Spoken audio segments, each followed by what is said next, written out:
본 방송에서 제공하는 투자 정보는 투자 판단에 대한 조언입니다. 방송에서 제공하는 주식의 가치, 가격 상승 및 가격 하락에 대해서는 방송사에서 보장하지 않습니다.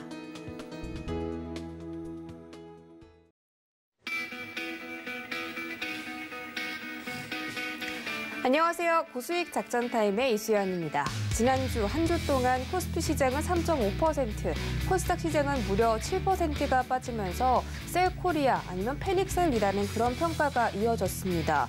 앞으로 테이퍼링 발표 가능성에 대한 보도와 FOMC 의사록에서 테이퍼링 언급에 대한 그런 이슈 때문에 시장이 굉장히 많이 불안감을 조성하는 그런 모습이었는데요.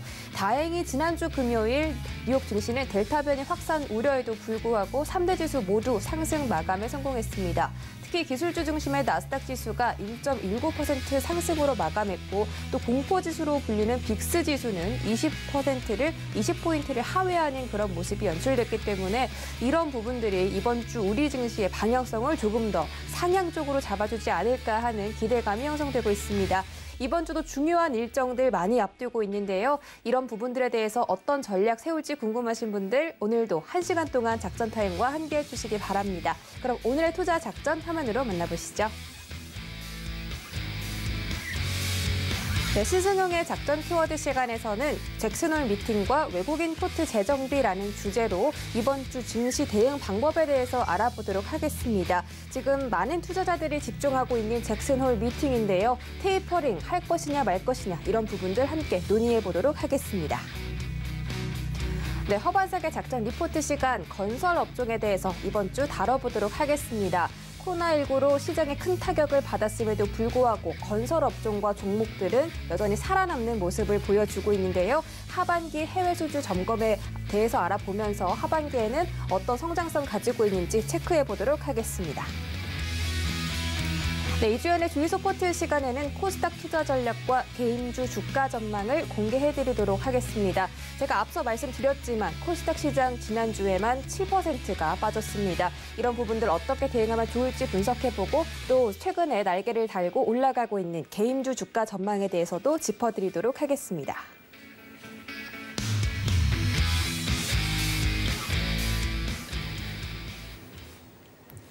네, 첫 번째 시간은 신승용의 작전 키워드 시간입니다. 브레인코리아 인베스트 신승용 대표와 함께합니다. 어서 오세요. 네, 안녕하십니까.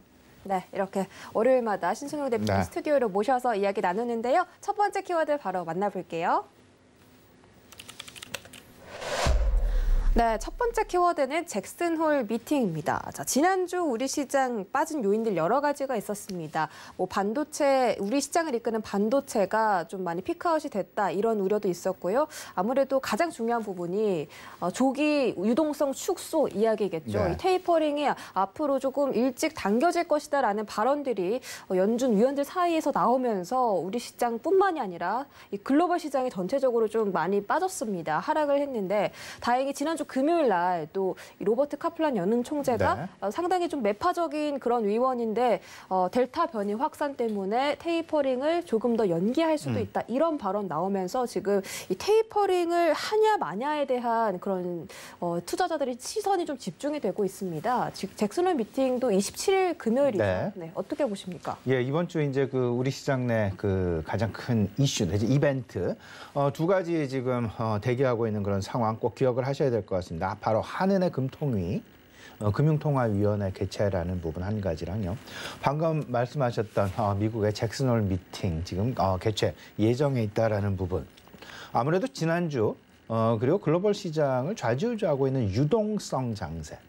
흔히 말하는 지금까지 시장을 이끌어왔었던 V반등의 주역이었던 어떤 그 유동성의 풍부한 유동성 부분이 과연 조금씩 후퇴를 할 것이냐 말 것이냐라는 그런 갈림길 속에서 시장 다소간 어떤 그 변동성 양상이 상당 부분 급박하게 흐르고 있다라는 부분 분명히 느낄 수 있을 것 같습니다. 지난 주말 우리 시장 코스피 시장은 3,100포인트를 하회하면서 3,060포인트에서 마감을 하는 그런 모습이었고요. 코스닥 시장은 무려 7%나 하락을 하면서 1000선을 내주는 그런 상황, 967포인트에서의 마무리 상황. 어떻게 생각을 해보면 너무 급박하게 빠진 것은 아니냐. 액션이 나오지도 않았음에도 불구하고 너무 급박하게 빠진 것은 아니냐. 여기에 더 나아가서 외국인들이 과연 지난주 그렇게 많이 팔았냐. 이 부분도 좀 생각을 해보다 보면 과거, 지지난주, 지난주, 3주 전 이런 상황들에 비교해 봤을 때 외국인들의 수급 상황이 지난주 코스닥 시장을 무려 7%나 급락하게 만들 만한 그런 상황까지 만들었느냐라는 부분 생각을 해본다라면 조금 좀 다른 어떤 지금 너무 과도하게 빠진 것은 아닌가라는 그런 생각 분명히 가져볼 수 있을 것 같은데요. 지금 이제 시장을 이제 좌지우지하고 있는 그런 상황들 생각을 해보면 5가지 이슈 분명히 진행이 되고 있죠. 일단 지금 현재 어떤 상황들 좀 따져보게 되면 코로나 확산이라는 부분이 어찌 보면 지금 시장 내 가장 중요한 키를 쥐고 있다라고 봐야 될 것 같고, 물론 핵심 방향타 역할은 조기 테이퍼링 이슈가 되겠습니다만은 조기 테이퍼링의 상당 부분 할 것이냐 안 할 것이냐에 대한 영향 여부, 코로나 확산 여부다. 그 코로나 확산 여부는 왜 영향을 주냐 하면 계속 이 자리를 통해서 말씀을 드리고 있는데요. 통화정책당국이 가장 신경을 쓰고 있는 부분은 뭐니 해도 물가의 안정과 고용의 안정 부분이 되겠습니다.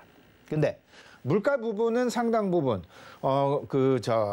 일단 조기 테이퍼링 내지는 금리 인상, 유동성을 조금 좀 흡수해야만 하는 그런 상황을 보여주고 있음에도 불구하고 고용 상황에 대한 어떤 엇갈린 전망 부분, 특히나 고용 상황을 좌지우지하고 있는 가장 큰 영향 요인은 코로나19의 확산이기 때문에 코로나19 확산 여부에 따라서 결국은 통화 정책의 방향성이 상당 부분 영향을 받을 수밖에 없지 않겠느냐.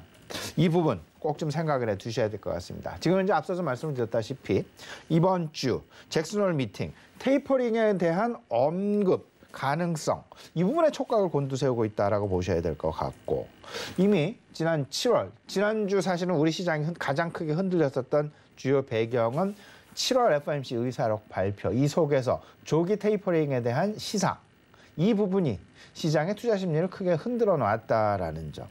이런 부분들을 좀 생각을 해보면 일단 시장에서 예상하고 있는 부분, 아무래도 지금 현재 변이 코로나 확산 부분 때문에 조기 테이퍼링을 시사하기에는, 잭슨홀에서 시사하기에는 조금은 좀 부담스럽지 않겠느냐라는 그런 가능성.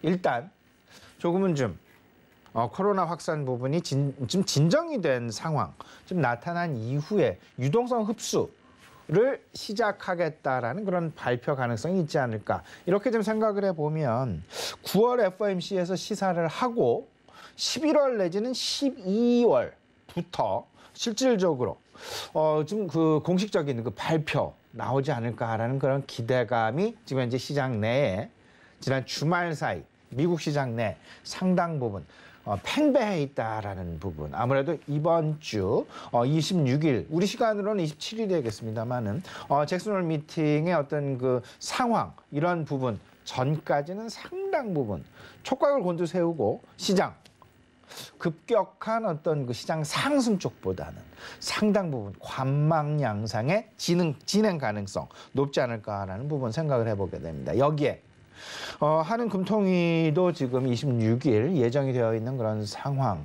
아무래도 이번 금통위에서 금리 인상 가능성 상당히 조심스럽게 논의가 되고 있는 그런 상황으로 얘기가 되고 있고요. 이런 부분들 생각을 해본다면 일단은 이번 주 우리가 통화 정책에 상당 관심을 가져야 되겠다라는 말씀을 좀 드려봅니다. 근데 앞서서 말씀을 드렸죠. 코로나 재확산 여부가 조기 테이퍼링과 금통위에 상당 부분 영향을 미치지 않을까. 지금 오늘부터 2주 동안 다시금 4단계 연장이 되었죠. 이런 상황들 속에서 금통위에서 과연 금리 인상을 단행할 수 있을까 여부, 이 부분에 대해서 상당히 부담을 가질 수밖에 없는 그런 상황일 수밖에 없을 것 같고요. 미국의 잭슨홀 미팅도 마찬가지가 될 것 같습니다. 조기 테이퍼링.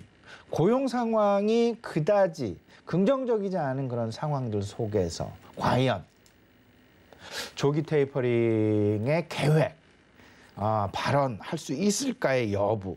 아무래도 이 부분 생각해 보셔야 되겠죠. 미국 연준이 됐건 우리나라 한국은행이 됐건 바라고 있는 상황, 고용의 안정과 물가의 안정 부분인데 이 고용의 안정과 물가의 안정의 최종 목표는 지금 현재 나타나고 있는 V자 회복세가 계속해서 유지되어지는 그런 방향성을 원하게 될 것이다.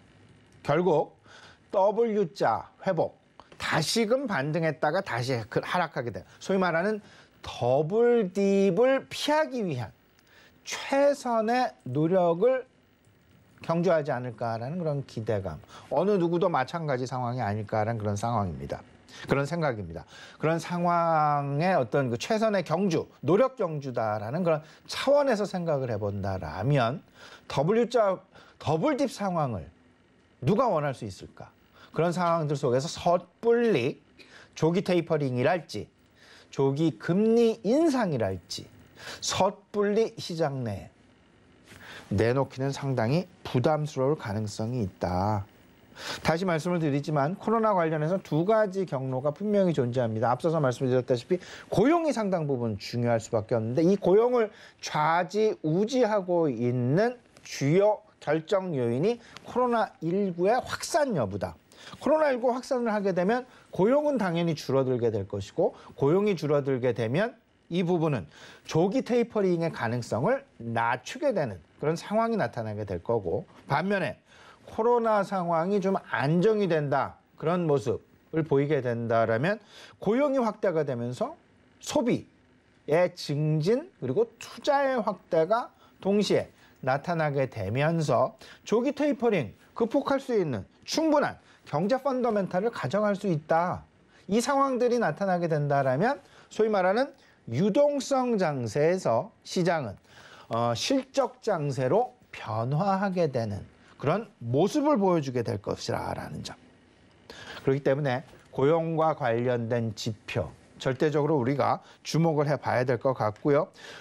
그렇게 된다라면 고용 확대 중심의 정부 정책이 계속해서 시장 내 진행될 수밖에 없게 될 것이고 코로나 확산세 여부에 따라서 이 강도는 경기 부양의 강도는 조금은 더 증가하게 될 것이다. 그러면 결국은 테이퍼링과 관련된 지난주 양상이 아니라 테이퍼링과 관련된 시장의 이제 어떤 그 평가 내지는 시장에서 받아들이는 인식이 조금씩 변화되어지게 될 텐데 그 변화되어지게 되는 그런 상황, 소위 말하는 경제 경기 상황에서의 뉴 노멀 상황이 다시금 새롭게 창출이 되면서 그 시장 속에서 어찌 보면 시장 내 수혜주와 피해주 다시금 나뉘어지게 되는 그런 상황들이 나타나게 될 것이다. 앞으로 당분간은 지난주에 이어서 앞으로 당분간은 일정 부분 변동성 장세는 피할 수 없어 보입니다. 하지만 결국 그 변동성이 안정화 국면으로 들어가게 되면서 시장은 뉴 노멀을 찾게 될 것이고 뉴 노멀의 목적지는 결국은 두 가지일 것이다. 유동성 장세가 실적 장세로 변하는 시장의 성격 변화 한 가지.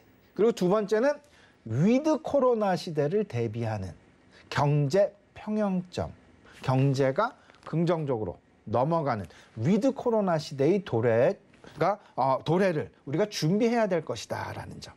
이런 부분들 생각을 해보면서 결국 그 궁극적인 지점, 지금 현재는 과도기 상황.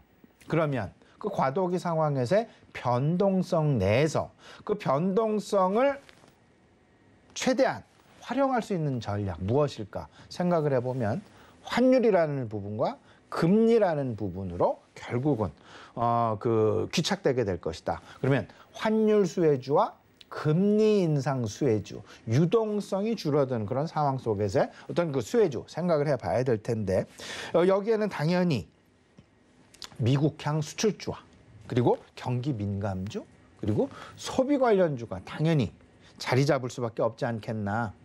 업종별로 생각을 해보면 원자재와 신재생 그리고 경기 소재와 은행주가 있을 것이다.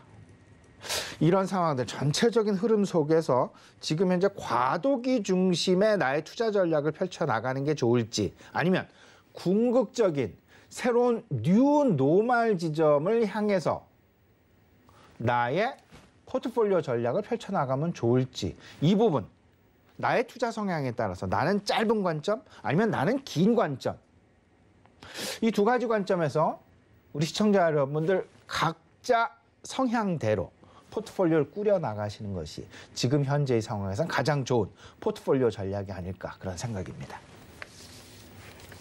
네, 아무래도 앞으로 이 조기 테이퍼링 여부와 관련해서는 이 코로나 확산세가 좀 집중적으로 좀 요점으로 좀 떠오를 것 같고요. 앞으로도 이런 부분에 대해서 뭐 금리 상승이라든지 그런 수혜주들 이번 주는 금리 상승이나 경기 민감주에 조금 더 초점을 두자 이런 의견들이 많더라고요. 한번 참고해 보시길 바라겠습니다. 자, 두 번째 키워드 바로 확인하시죠. 네, 오늘의 두 번째 키워드는 외국인 포트 재정비입니다. 지난주 외국인들이 정말 많이 팔았습니다. 외국인 순매도 규모가 이미 작년을 좀 넘어섰다고 하고 지금 전 세계 20개국 중에 우리 증시가 가장 부진하다 이런 평가를 좀 받고 있습니다. 특히나 이 강달러세가 전 세계적으로 나타나면서 원화의 매력도가 떨어지고 외국인들이 순매도를 펼치고 이런 악순환이 이어지고 있기 때문에 5일자 시장도 이 환율이 좀 중요할 것으로 보이는데 어떻게 보십니까? 네, 말씀하셨던 대로 지금 시장 내 가장 중요한 키를 쥐고 있는 부분은 뭐니 해도 여러 가지 뭐 영향 요인들이 있지만 바로 직접적으로 영향을 주고 있는 요인은 바로 외국인들의 수급이다라는 점 부정할 수 없을 것 같습니다. 근데 외국인들이 과연 외국인들이 가장 많이 팔고 있는 업종, 가장 많이 사고 있는 업종, 외국인들이 지금 일단 시장에서 상당 부분 매도를 나가고 있는 그런 상황인데요. 외국인 9일 연속 순매도 행보를 보이고 있습니다. 지금 펴로 나가고 있는데요. 9일 연속 순매도 이렇게 되면서 실질적으로 누적 순매도가 9일 동안 무려 8조 원이 넘어가는 8.5조 원에 가까운 그런 상황 벌어지고 있는데 이 속에서의 어떤 그 변화. 근데 우리는 이런 부분을 생각을 해야 됩니다. 제가 오늘 이 부분 외국인들이 왜 팔까부터 지금 말씀을 드리고 있는데 실질적으로 지금 이 이슈를 다루는 이유는 외국인들이 순매도는 분명히 순매도인데 그중에서도 포트폴리오를 사고 있는 포트폴리오도 있더라. 사고 있는 종목을 우리가 눈여겨보자라는 부분이 되겠습니다. 파는 업종은 무엇이고 사는 업종은 무엇인지. 계속해서 순매도라는 상황이 나오게 되면서 전체적으로는 신흥국, 한국에 대해서 팔고는 있지만 그럼에도 불구하고 사고 있는 종목. 그러면서 시장 내에서 전체적인 외국인 포트폴리오의 어떤 그 방향성, 재정비, 얼로케이션 방향들이 나타나고 있더라. 그럼 그 얼로케이션의 방향은 어떤 방향일까? 그들이 집중하고 있는 업종은 무엇이고 그들이 관심을 가지고 있는 결국 3개월 이후, 6개월 이후를 내다보고 있는 그들의 포트폴리오 과연 어떤 모습으로 형성이 되어 갈까라는 부분 이 부분에 초점을 맞춰보자라는 생각입니다. 먼저 이제 외국인이 지금 팔고 있는 가장 큰 이유 조기 테이퍼링이라는 이슈가 있고 모멘텀 반도체 중심의 모멘텀 피크아웃이라는 부분이 있고 그다음에 원화의 절하가 소위 말하는 달러화의 강세가 상당 부분 계속되지 않겠느냐라는 그런 전망 부분. 이게 복합적으로 얽히게 되면서 외국인들의 셀 코리아 나타나고 있는데 결국 이 부분은 미국과 중국, 신흥국과 선진국 사이에 경기 회복의 격차에서 크게 기인을 하고 있다라는 부분. 여기에 더 나아가서 지정학적 리스크가 조금은 더 대두가 되면서 최근 탈레반 이슈라는 부분 때문에 지정학적 리스크, 미국 정부에서는 계속 한반도 이슈를 안정화시키려는 그런 방향으로 이야기는 하고 있지만 그럼에도 불구하고 지정학적 리스크는 지금 나타나고 있는 그런 형국이다라는 점. 그런 부분들은 절대 우리가 무시할 수 없는 그런 상황이다.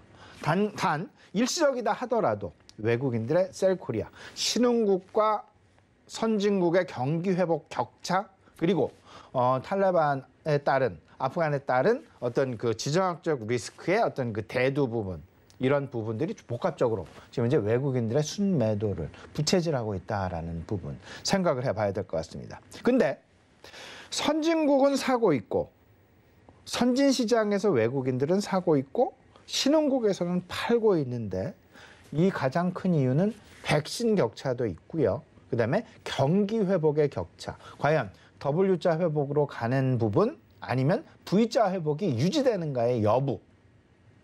이런 부분에 의해서 신흥국과 선진국 사이에 대표적인 신흥시장의 대표 국가가 바로 한국이 되기 때문에 신흥시장을 팔고 있는 그런 외국인들의 상황에서 우리가 절대 자유로울 수 없다라는 점. 근데 저는 이런 말씀을 좀 드려보고 싶습니다. 선진국, 선진 경기 단독, 선진 경기가 나홀로 신흥국 경기의 회복 없이 선진 경기 나홀로 회복이 지속 가능할까? 여부를 생각을 해본다라면 그 부분은 분명히 아니다.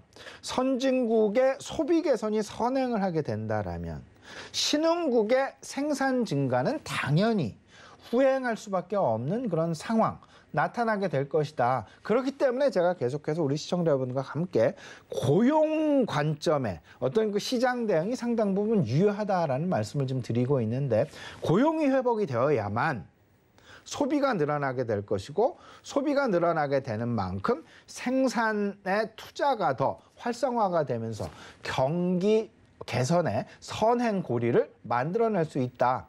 근데 그 생산의 대다수가 신흥국에서 일어나게 되면서 신흥국의 수출 증가, 이에 대한 기대감, 우리나라의 수출 증가가 지속될 것이다라는 그런 기대감 계속될 수밖에 없지 않겠냐. 그렇게 된다라면 외국인들의 순매도 과연 오랫동안 지속될 수 있을까? 지금 현재의 상황 어찌 보면 다소간좀 과매도 국면의 진행이다. 그렇다면 과매도 국면이 안정화된다라면 외국인들의 포트폴리오, 지금 현재 그들이 사고 있는 업종, 매도를 하고 있는 업종은 반도체와 2차 전지 그리고 게임주가 되겠습니다. 근데 반면에 매수를 하고 있는 업종은 경기 민감 소재주 그리고 해운주 등의 관심을 가지고 있다. 포트폴리오가 어떤 방향으로 가고 있느냐 명확하게 나타나고 있습니다. 경기 관련으로 나타나고 있다. 우리나라가 신흥국의 대표 국가. 그렇다면 결국은 후행하고 있는 미국 선진국들의 소비 개선에 후행해서 신흥국들의 수출이 곧 이어서 뒤따라갈 것이다라는 그런 가능성. 그런 가능성에 외국인들은 지금 현재 그 부분을 중심으로 해서 포트폴리오를 재편하고 있다라는 부분. 그러면 과매도 국면이 안정되면서 더욱더 포트폴리오의 재정비는 가속화될 가능성이 높아 보이는데 그 방향성은 결국 경기 정점에 대한 우려가 완화가 될 것이고 선진국향 수출주에 관심을 조금 더 크게 갖게 되면서 결국 앞서서 말씀을 드렸던 경기 소재, 내구 소비재, 해운 그리고 유통 쪽으로의 관심 확산 이어질 가능성이 높지 않을까라는 부분. 외국인은 전체적으로는 팔고 있지만 그 와중에도 사고 있는 업종이 있는데 그 사고 있는 업종의 방향은 경기 관련주더라. 결국 선진 소비 개선에 후행할 수밖에 없는 신흥국들의 수출 확대 가능성. 이 부분에 외국인들의 어떤 그 포트폴리오 방향성이 나타나고 있다. 이 부분 꼭 관심 가져주셨으면 어떨까 싶습니다. 네, 외국인들이 어떤 부분을 좀 집중적으로 매도하고 매수하는지 좀 살펴주셨고요. 아무래도 지금은 경기 민감주에 대한 그런 섹터에 이 매수세가 좀 집중이 되고 있다. 이런 셀코리아를 하는 시점에서도 외국인들이 어떤 부분에서 좀 포인트를 두고 있는지 여러분도 잘 체크해 보시길 바라겠습니다. 자, 마지막으로 이번 주 시장 대응 작전 여쭤볼 텐데요. 지난주 금요일 뉴욕 증시의 3대 지수가 상승 마감 성공했는데 금요일 날 이 상승 마감을 한 점이 이번 주 우리 시장의 향방을 조금 더 갈라놨다. 조금 반등세가 나오지 않을까 이런 부분 분석이 나오고 있습니다. 어떻게 대응해 볼까요? 예, 그 부분 아무래도 이제 그 기대감 쪽 지난주 좀 낙폭이 좀 너무 크게 나타났다. 예상보다 상당 부분 너무 급격하게 시장이 좀 과민하게 반응을 한 것은 아닌가라는 그런 생각 떨쳐버릴 수가 없는데요. 실질적으로 그럼에도 불구하고 이번 주 목금 상당 부분 조심해야 되는 그런 상황 대기하고 있다. 근데 전체적인 그림 생각을 해보면 결국은 지금이 아니라도 연말 이전에는 결국은 유동성의 긴축 부분이 나타날 수밖에 없고 그렇게 된다면 시장의 특징은 자연스럽게 유동성 장세에서 실적 장세로 넘어갈 수밖에 없는 그런 상황일 것이다. 그러면 그 과도기를 우리가 최대한 활용을 해야 될 텐데 그 속에서는 금리와 환율에 우리가 관심을 가져야 되지 않겠냐라는 부분 말씀을 좀 드려봅니다. 일단 주말에 미국 증시 기술주들의 강세 나타났죠. 그 가장 큰 이유 일단 테이퍼링이 이슈가 조금 좀 지연될 가능성도 있겠다라는 이제 그 카플란 총재죠. 달러스 총재. 그 매파의 대표적인 주자가 되겠습니다. 이분의 발언 때문에 사실은 시장 투자 심리 상당 부분 안정이 되면서 기술주 중심의 나스닥이 1.2%에 가까운 급등 양상이 나타났다. 그 이야기는 결국은 금리에 민감하고 유동성에 민감한 나스닥 지수의 움직임이 더 크게 나타났다라는 부분. 이 부분 우리 시장 내에도 지난주에 있었던 조기 테이퍼링에 대한 이슈는 너무 좀 과도했다라는 부분이 시장 투자 심리의 중심으로 좀 다가오게 되면서 시장 다소간 반등 양상이 진행될 수 있겠다. 하지만 시장 내 이슈로서의 조기 테이퍼링의 이슈는 끝나지 않은 이슈다. 계속 진행되는 이슈이기 때문에 계속 예의주시해야 될 것이다라는 점. 그러면서 델타 변이 확산, 코로나19 확산에 대한 주목은 계속돼야 될 것이다. 왜냐하면 코로나19의 확산이 결국은 통화정책의 변화 여부에 가장 중요한 핵심 방향타 역할을 할 것이기 때문에 이 부분 꼭 생각을 해 두셔야 될 것 같고요. 이번 주 관심을 가져야 될 부분 아무래도 잭슨홀 미팅과 한은의 금통입니다. 근데 제 앞서서도 말씀을 좀 드렸습니다만은 델타 변이 확산 이 속에서 정말로 통화 정책 당국이 급격하게 그 통화 정책의 방향성을 확 180도 바꿔놓을 수 있을까? 그 정도의 어떤 그 시장 용기가 있을까라는 부분. 이 부분에는 다소간 좀 의문이 많이 들면서 그동안의 어떤 그 상황, 계속되는 코로나19 상황을 지켜보자라는 그런 쪽에 어떤 그 통화 정책 유지 가능성이 상당 부분 높지 않을까라는 그런 기대감 조심스럽게 가져보면서요.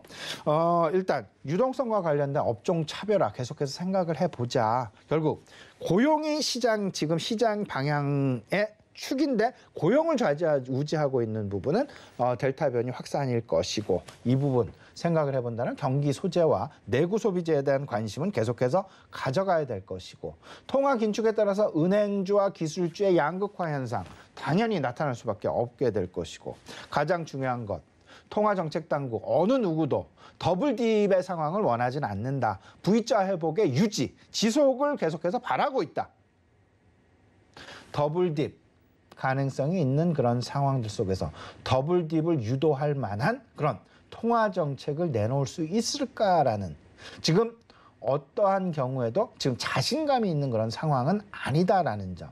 이 부분 생각을 해보면서 조심스럽게 과매도 양상을 좀 극복할 수 있는 포트폴리오의 새로운 재정비 방향성을 탐색할 수 있는 그런 구간이 아닐까라는 점. 우리 시장을 같이 생각을 해보시면서 절대적으로 선진향 수출주에 대한 관심 계속해서 가져나가자라는 부분 우리 시청자 여러분도 같이 한번 곰곰이 생각해 주셨으면 좋겠습니다.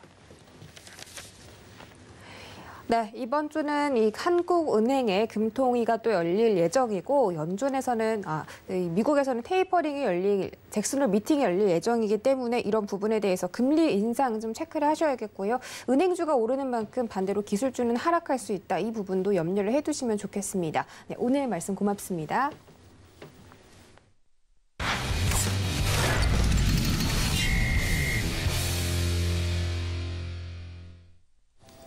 네, 이어지는 시간은 허반석의 작전 리포트 시간입니다. 증권가에 쏟아지는 리포트들 하나하나 분석해서 어떤 리포트가 진짜 도움이 될 만한 건지 한번 알아보는 시간이죠.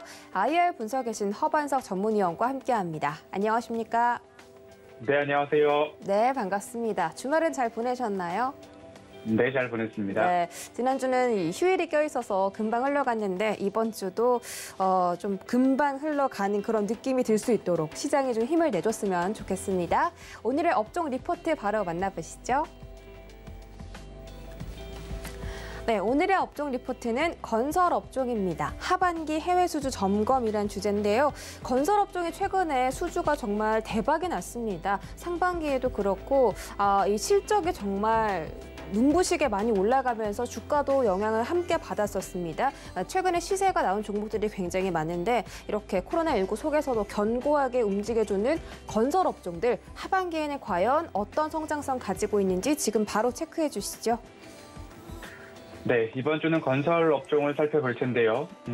오늘 리포트는 8월 19일 하나증권 리포트와 3월 3일 흥국증권에서 발간된 리포트를 말씀을 드리려고 합니다.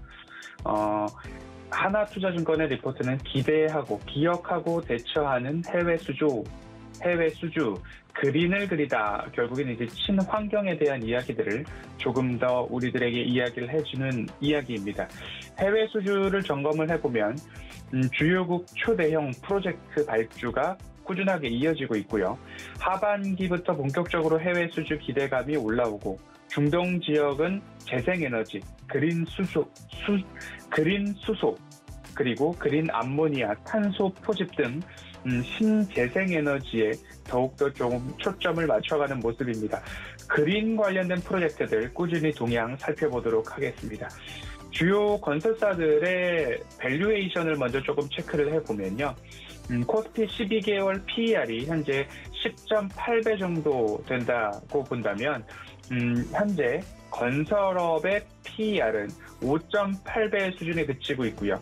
코스피 지수의 어마어마한 하락률보다 추가적으로 건설업의 조정이 깊었다라고 이해를 해보시면 좋을 것 같고요. PER 기준으로는 현대산업개발이 4.8배부터 DLES는 4.6배, 대우건설 4.7배 정도 수준이고 현대건설과 삼성엔지니어링이 10.6배, 11.8배 순으로 PER을 순차적으로 세어볼 수 있겠고 또 한 가지로 주요 건설사의 PBR 밴드를 본다라고 한다면 코스피가 1.14배, 건설업은 0.72배 수준입니다. HDC 현대산업개발이 0.57배로 가장 낮았고 DLENC 0.64, GS건설 0.69, 현대건설, 대우건설도 각각 PBR 1배 미만이었습니다. 삼성엔지니어링만 1.97배 순으로 나열을 해볼 수 있겠는데요. 코스피의 성장 및 상승률 그리고 최근 코스피의 하락률과 비교를 해본다면 건설업종의 추가 하락분이 컸다라고 보시면 좋겠고요. 건설업종 매력도 하반기 수주와 맞물려서 매력도가 높아질 것으로 현 구간에서는 체크를 해볼 필요가 있다라는 말씀 드려보도록 하겠습니다. 해외 발주 시장은 사우디 대형 프로젝트 업데이트 꾸준한 상황이고요. 하반기부터 예정된 발주 소식들에 주목을 해볼 필요가 있고요. 중동 지역, 좀 전에 말씀드렸던 재생에너지, 그린 수소, 암모니아, 탄소 포집 분야에서 활발한 수주가 일어날 것이다 라는 이야기 이어지고 있습니다. 그리고 MENA, 메나 지역이라고 하는 중동과 북아프리카, 미들이스트와 노스 아메리카, 아프리카 쪽으로 보시면 2분기 발주 금액이 183억 달러로 전년 동기 대비 66% 이상 증가를 기록을 했습니다. 그중에서도 사우디아라비아는 37%, 아랍에미리트는 23% 비중을 좀 차지한다라고 이해를 해보시면 좋겠고요. 지난 이벤트들을 조금 빠르게 말씀을 드리겠습니다. 카타르 PVC 사업이 삼성 엔지니어링과 현대건설 등 6개 글로벌 기업이 입찰에 참여를 했고요. 10월 정도면 발주가 예정되어 있습니다. 그중에서도 삼성 엔지니어링이 조금 더 적극적이고 가장 적극적이다라고 보시면 좋겠고요. 그리고 현대건설 쪽으로 본다면 현대건설은 베트남 발전소와 페루 신공항 본공사를 수주를 했습니다. GS건설은 호주 인프라건설 우선협상 대상자로 선정이 됐습니다. 상반기 중 본계약 체결이 되었고 될 예정이고 그리고 수주 인식도 기대가 되고 있기 때문에 앞으로 매출액과 영업이익 쪽으로는 긍정적인 모습으로 6월부터 8월 현대건설과 GS건설의 수주 소식까지 챙겨보시면 좋겠고요.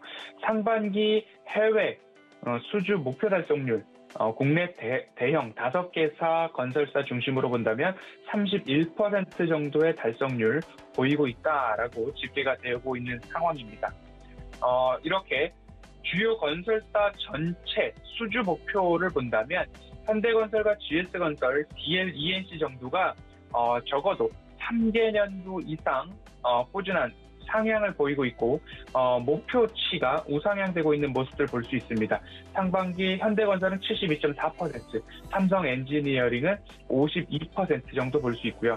상반기 주요 건설사의 해외 수주 추이를 또 본다면 현대건설과 GS건설 여전히 우상향하는 모습들 뚜렷하게 나타나고 있는 모습입니다.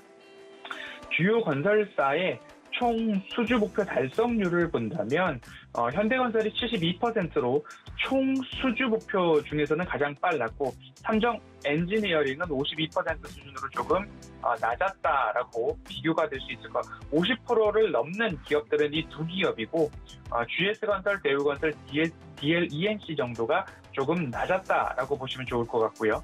주요 건설사 해외 수주 목표를 본다면 DL-ENC만 59.4%로 50%를 넘는 모습들을 좀 보여주었습니다. 주요 건설사 전체 수주 잔고 추이를 본다면 앞서 말씀드렸던 이야기는 제가 잘못 말씀을 드렸고 최근 3개년도 꾸준한 양의 성장을 보이는 기업을 꼽으라면 현대건설, GS건설, 대우건설이 최근 3개년도 꾸준한 양의 성장을 보이고 있고요. 주요 건설사 해외 수주 잔고 추이를 본다면 최근 3개년도 꾸준한 상승을 보이는 기업이 현대건설, 삼성 엔지니어링, 대우건설, DL-ENC 정도를 들 수 있겠다라고 보시면 좋겠습니다. 다가올 이벤트들을 보면 앞서서도 카타르 PVC 플랜트 말씀을 드렸습니다. 삼성 엔지니어링과 현대건설 등이 참여를 하고요. 사우디 아람코가 발주를 하고 있는 대형 가스 플랜트 사업입니다. 삼성 엔지니어링, 현대건설 등이 참여를 하고 있고요. 동일하게 아람코에서 발주를 할 예정인 원유 생산 처리 CPF 건설 관련해서는 삼성 엔지니어링과 현대건설 등 대형 중동발 수주가 조금 예정되어 있다. 그리고 노력하고 있다라고 좀 보시면 좋을 것 같습니다. 건설업과 관련해서는 지난 3월 29일 주간에 작전 리포트에서 다뤘었습니다. 그때 당시에 3월 30일 DL-ENC를 좀 말씀을 드렸는데요. 3월 30일 기준으로 세로줄을 하나 그어본다면 이 구간이었습니다. DL-ENC 같은 경우에는 그 이후에 굉장한 상승률을 좀 보였습니다. 그런 다음 3월 31일에는 현대건설을 좀 말씀을 드렸습니다. 현대건설을 3월 31일 세로줄을 한번 그어보도록 하겠습니다. 3월 31일은 이 구간이고요. 이 구간에서 현대건설도 마찬가지로 건설업종에 대한 호재로 인해서 큰 상승폭을 이루었죠. 그리고 나서 4월 1일자로 HDC 아이컨트롤스를 말씀드렸습니다. 4월 1일자로 세로줄을 그어보면 HDC 아이컨트롤스도 마찬가지로 단기적으로도 어마어마한 상승률을 보여주고 있고 건설업 지수를 본다라고 한다면 코스피보다 더 많이 하락세를 보였습니다. 그렇기 때문에 이제는 다시 한번 DL-ENC 주가 차트를 본다 하더라도 3월 말 수준에서 현 구간으로 본다면 새로운 바닥 라인까지 조정이 일부 되었다. 그리고 코스피 지수 대비 더 많은 하락률을 보였기 때문에 이제는 조금 기대를 해볼 수 있지 않을까라는 말씀에 다시 건설업 리포트를 챙겨보았고요. 그리고 나서 제가 3월 달에도 이런 말씀을 드렸습니다. 대형 건설사 투자 매력도가 높은데 수도권 정비 사업뿐만 아니라 경기 인천 지역의 도시개발 사업도 여전히 이어질 것이다. 그리고 2분기 이후부터 해외 프로젝트 수주 소식 기대감 있습니다. 이 이야기를 3월 말에 말씀을 드렸고요. 그 당시에는 부동산 정책에 대한 민심, 서울시장 보궐선거로 이목이 집중되어 있었고 여지없이 주가 상승을 조금 일궈냈습니다. 서울 지난 3년간 정비사업 규제로 사업 시행이 둔화되어 있었는데 오세훈 시장으로부터 어떠한 정책들이 추가적으로 이어질지에 대한 기대감 다시 가져봐도 좋겠다라는 말씀 드리고 싶고요. 서울 수도권 정비사업 대형 5대 건설사 점유율이 60% 수준이라는 20년도 기준의 집계가 있듯이 현대건설, 대우건설, GS건설, DLENC 그리고 HDC 현대산업개발까지 조금 집중해서 대형 건설사 위주로 건설업종 살펴보시면 좋겠다라는 말씀을 드리고 싶고요. 그 중에서도 2021년도 분양계획 상반기와 하반기로 조금 구분을 해본다면 현대건설은 상반기보다 하반기가 많고 대림건설도 상반기보다 하반기가 많고 HDC 현대산업개발도 상반기보다 하반기가 많다라는 팁을 조금 드린다고 한다면 앞으로 하반기에 집중해 볼 때에 이 주요 대형 건설사 중에 하반기에 물량이 조금 더 많은 기업들 중심으로 보시면 일부 필터링이 되지 않을까라는 말씀 좀 드리면서 오늘 살펴본 리포트는 노란톡 오픈 채팅방에 함께 공유를 해드리고 있고요. 핫클립 영상도 공유를 해드리고 있으니까요. 이번 주에는 코스피 지수의 조정보다 오히려 조금 더 조정폭이 깊었던 건설업종 위주로 어느 기업들을 조금 더 집중해서 살펴보면 좋을지 건설업종에서 작전 리포트 이어가도록 하겠습니다. 네, 건설업종 앞으로 하반기에 정말 수주가 많이 이렇게 기대가 되고 있는 상황인데요. 과연 어떤 기업들 그리고 어떤 종목이 이런 성장성을 갖고 있는지 궁금하시다면 이번 한 주 동안도 허반석의 작전 리포트와 함께 해보시길 바라겠습니다. 네, 저희는 허반석 위원님 보내드리고 다음 코너 이동해 볼게요. 위원님 고맙습니다. 감사합니다. 네, 이어지는 시간은 이주현의 주유소 포트 시간입니다. 저녁 8시에 방송되는 주유소 시간, 이 포트 점검해보는 시간이죠. 이주현 분석 전문위원 바로 만나볼게요. 안녕하십니까? 네, 안녕하세요. 네, 반갑습니다. 자, 오늘은 특별히 지난주에 시장이 좀 많이 하락했기 때문에 집중적으로 이 대응 전략을 세워봐야 할 것 같습니다. 오늘은 이 포트 점검보다는 이 코스닥 시장에 대한 그런 이슈들 점검해보면 좋을 텐데 지난 한 주 동안 7%가 빠졌고 이제 11개월 만에 최대 낙폭을 키웠습니다. 자, 코스닥 시장 지금 967선에서 마무리가 됐는데 1000포인트 회복은커녕 지금 900선 아래로 또 이탈하는 게 아니냐 이런 평가까지 내려지고 있거든요. 코스닥 시장 대응 작전 세워주시죠. 네, 코스닥이 금요일 날 제가 이제 노담톡방에 계신 분들께는 다 말씀드렸고 매일 하고 있는 뭐 12시, 1시 사이에 하는 유튜브 채널 주식 브런치에서 이야기를 드렸습니다. 공포에 사야 된다. 지금은 단기 바닥을 찍을 거니까 오늘 내일 정도 단기 바닥이 나올 가능성이 높으니까 지금부터 매수하려고 했던 종목들은 분할로 접근을 하시는 게 좋겠다라고 이야기를 드렸었거든요. 물론 바닥이 안 나올 수도 있습니다. 실질적인 진바닥은 시간이 지나봐야지 확인이 가능한 부분이지만 낙폭이 일단 과대했다라는 점 그리고 시장에 굉장하게 사람들이 이런 공포감에 좀 쌓여 있었다라는 점을 생각을 했을 때 그리고 종목별로 투매가 좀 많이 나오는 모습들을 확인했기 때문에 제가 그런 부분들을 말씀드렸고 특히나 이제 차트적인 부분에서의 어떤 1월달, 2월달, 3월달 사이에 이 파동단의 한 중심 가격대 부분 충분히 반등이 나올 수 있는 위치다라고 생각을 하고 있었습니다. 그래서 이제는 사야 할 시점, 매수 관점으로 봐야 할 시점이다. 그리고 적극적으로 매수를 해야 되는 시점이 아닐까라고 생각을 했기 때문에 내릴 때마다 담아두는 관점으로 지켜보셔야 된다라고 이야기를 드렸던 부분이거든요. 급락을 사실 연출했던 시장이 이제 엄청나게 급락했던 시점들을 살펴보면요. IMF라든지 금융위기, 이제 뭐 브렉시트 같은 블랙스완, 그리고 팬데믹 요번에 일어났던 것처럼 이런 이슈들로 인해서 큰 폭의 하락을 겪게 되는데 지금 현재 뭐 테이퍼링에 대한 우려감이죠. 물론 테이퍼링이 진행될 가능성이 높다고는 하지만 단지 이런 우려감에 빠지기에는 낙폭이 좀 과했다라고 생각이 되는 부분입니다. 그래서 그런 부분들을 좀 생각할 때는 저점 매수 관점으로 이제 접근해야 되고요. 그리고 이제 환율적인 측면, 뭐 두 가지 측면이 지금 지수에 조금 걸림돌이 되고 있는데 전일 미증시가 이제 반등이 강하게 나왔기 때문에 오늘 국내 증시 강한 상승을 보일 수 있겠으나 일단 환율이 1,190원, 1,188원 정도 이 밴드대가 아무래도 좀 강한 저항으로 좀 작용을 하고 있는 부분이 있습니다. 그래서 이 부분이 뭐 조금 걸림돌이 될 가능성이 높은데 뭐 어디까지나 외인들이 많이 팔기 때문에 올라가는 거 아니냐라는 관점으로 본다. 그렇다면 뭐 조정이 나올 가능성도 충분히 있지 않겠나라고 생각이 들고요. 닭이 먼저냐, 알이 먼저냐의 관점일 것 같습니다.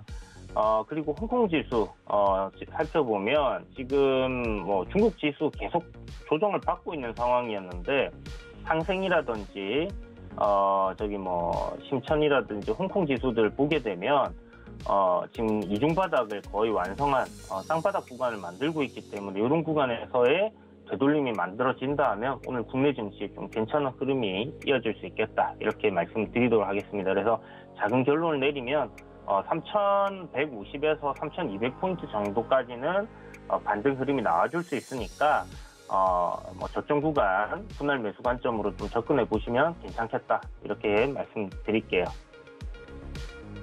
네, 한번 저점 매수의 기회로 삼아 보시면 좋겠고요. 두 번째로는 이렇게 힘들었던 코스닥 시장임에도 불구하고 게임 종목들은 굉장히 잘 갔습니다. 특히 이 NC소프트나 넷마블 같은 대형 게임주들이 많이 올랐고요. 대표적인 일정이 있는 주식이잖아요, 게임주가. 이제 하반기에 신작 모멘텀까지 앞두고 있기 때문에 게임주에 대한 주가 전망이 궁금한데요. 어떻게 볼까요? 네, 일단 시장이 큰 폭으로 조정을 보이는 상황에서 어떤 특정한 종목들이 반등이 나온다, 상승이 나온다라고 봤을 때 NC소프트를 기준으로 봤을 때 이제 2거래일 전에 코스피가 급락하던 흐름과는 상반되게 양봉으로 굉장히 거래가 들어오면서 올라왔다는 거죠. 이런 종목들이 사실 꽤나 많이 있습니다. 뭐 상승 종목들 해봐야 한 200개 내외로 이렇게 볼 수 있는 부분인데 그럼에도 불구하고 시장이 하락하는 동안 상승 추세를 유지하고 있는 종목이라든지 아니면 오히려 강하게 상승을 하고 있는 종목들 같은 경우는 매도가 매도를 부르듯이 상승이 매수가 매수를 부르는 그런 현상이 이제 좀 발생할 가능성이 굉장히 높고요. 그리고 일단 뭐 어떤 특정한 세력이 아니면 주체가 주가에 대한 매수세가 이렇게 강하게 들어온다라는 부분들은 시장을 지켜보는 참여자들에게 이런 종목들에 대한 접근을 좀 더 용이하게 하는 부분이 있다라고 생각을 해봐야 될 것 같습니다. 그래서 실질적으로 시장에 참여하는 사람들의 심리 상태, 그러니까 하락장에서 계속 하락하는 종목들을 보기보다는 빨간불이 들어오고 있고 상승하는 종목들로 눈길이 더 많이 가기 때문에 이런 식으로 이제 조정장에서는 좀 강하게 움직이는 종목들, 상승장에서는 강하게 움직이는 종목들이 많이 나오기 때문에 어떤 종목이 실질적으로 지속적인 상승 추세를 이어갈지 여부를 판단하기가 조금 어려운 부분이 있습니다. 그러나 이런 하락장에서 오히려 강하게 상승하는 종목들은 일시적인 현상이거나 아니면 이제 뭐 단지 페이크를 보이는 그런 종목들이 아니라 실질적으로 강한 종목이다라고 판단을 할 수 있는 부분이기 때문에 그런 종목들로 매기가 더 쏠릴 수 있다라는 부분을 생각했을 때는 NC소프트라든지 아니면 펄어비스라든지 최근에 이제 게임 관련주들 그런 기대감에 의해서 신작에 대한 기대감에 의해서 상승을 한다든지 실적에 대한 부분들이 이제 잘 나왔다라든지 그러니까 잘 나오진 않았지만 이게 바닥을 쳤다라는 그런 관점으로 좀 상승을 하는 분위기가 아닌가라고 생각이 들고요.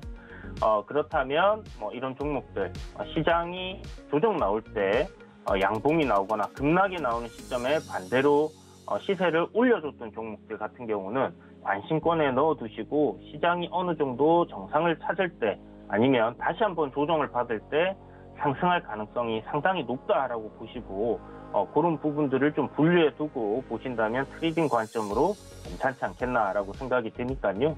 이런 부분들도 여러분들이 좀 신경을 써서 하락장에는 정리를 잘 해두신다면 분명 또 수익을 낼 수 있는 그런 기회가 되지 않을까라고 생각이 듭니다.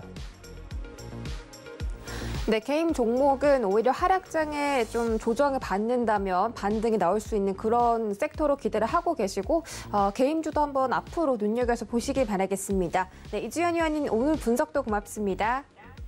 네, 감사합니다.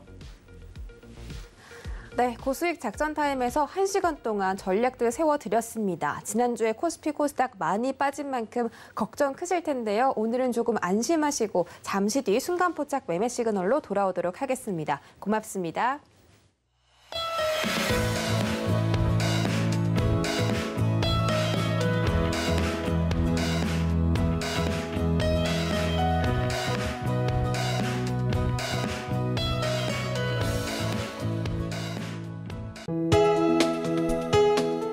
본 방송에서 제공하는 투자 정보는 투자 판단에 대한 조언입니다. 방송에서 제공하는 주식의 가치, 가격 상승 및 가격 하락에 대해서는 방송사에서 보장하지 않습니다.